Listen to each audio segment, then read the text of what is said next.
هيوت أسندورة دبر الليدي كهتال ليدي وجير رايان أبا ما تعوجت قلتي تأسين تقوم ستيسين بلتي تأسوبيتني ليس جوارم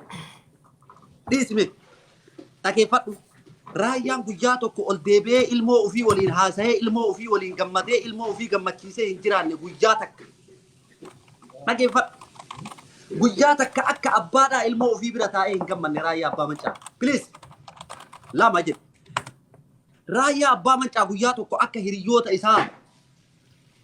mana barumsa bari makina gari qabate deemu wallaale dhageeffadhu qamar Hussein hiriyaara ya abba macaati ni beeytan hunda khaysan ni beeytan rayaan ambeetu deemee duqeeti duttatti baate harargee deemee duqeeti duttatti baate dhageeffadhu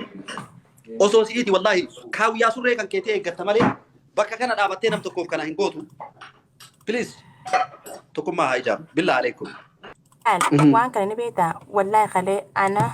أبو معاذ أصلي دكتور خليفة خلينا نجرا ترتي وان كان جتون كيا حاسوا ترى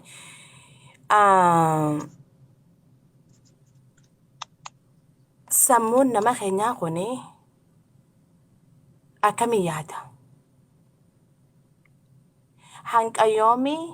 نمني أكا جنانة والنجا أينو قدسي haraba sani enyo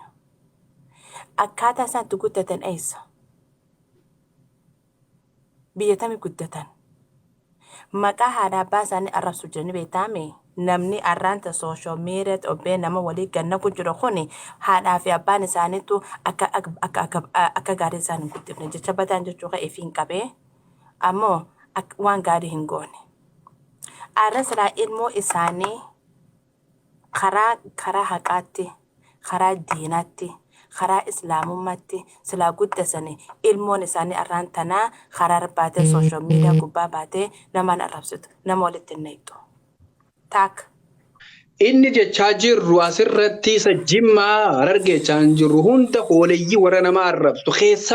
keessafuu warra nama isin jechuun barakkatti amantaa addaa qabdan jechuudha amantaa nama du'e arrabsu amantaa nama du'e dhaadatu amantaa biraa qabdan kophaatti amantaa teessan nutti maasini beekni wal kabajnee jiraanna isin warra nama du'e arrabsitan garuu warra nama du'e arrabsitan eenyuyyuu adda hin baafne warra nama du'e arrabsuun jee qabretti kun amantaa kophaatti qaba an komantii namallee dubbisuun fedhu takka takka amantaa wanti takka wanti keessa nama galchiti isin warri nama du'e arrabsan laal amantaa shari'aa keessatti nama du'e arrabsuun qabnu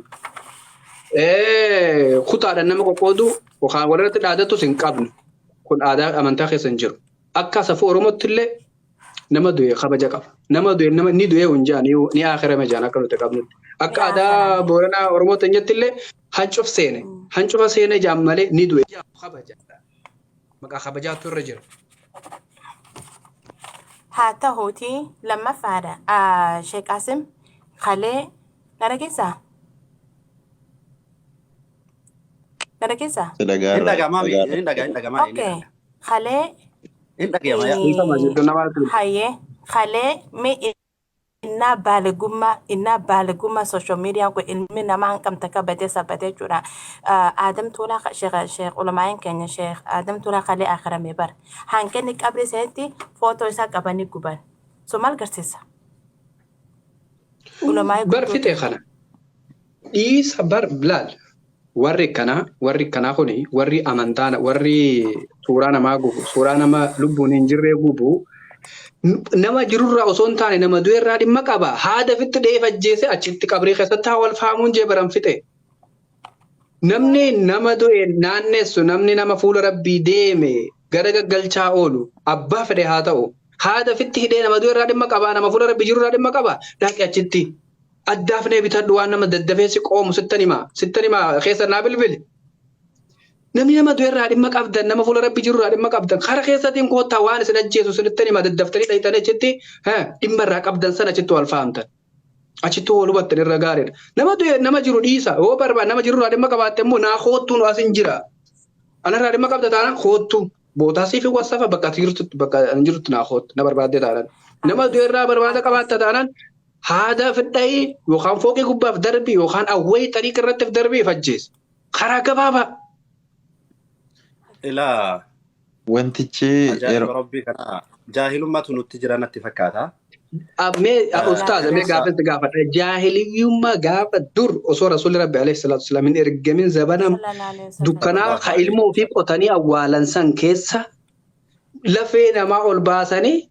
irratti caffaruun eessa jira? Gaafa lola Badri yookaan lola Uhud ta'e hin beeku lola Uhud irratti Hindiin jaartiin Abaa Sufiyaan lafee haadha Muhammad alayhi salaatu sallallahu alayhi wasallam irratti nam bayeetan giiraraa jennaan lakki lolli kana hin jiru jee waruma jaahiliyyaa keessa jirutu dhorge. Haaloo Rasuula Rabbi alayhi salaatu wasallam irraa qabu nan bahadha. Lafeen haadha Nabi Muhammad alayhi salaatu wasallam ol naa baafamtee caccafamtee irratti naaf haa geeraramtuu jennaani takkaan dhageenyee nuti nama du'a irratti nama du'eer wal lolu takkaan dhageenyee nama jiru wal lola malee nama du'u wal lolu dhageenyee jedhin.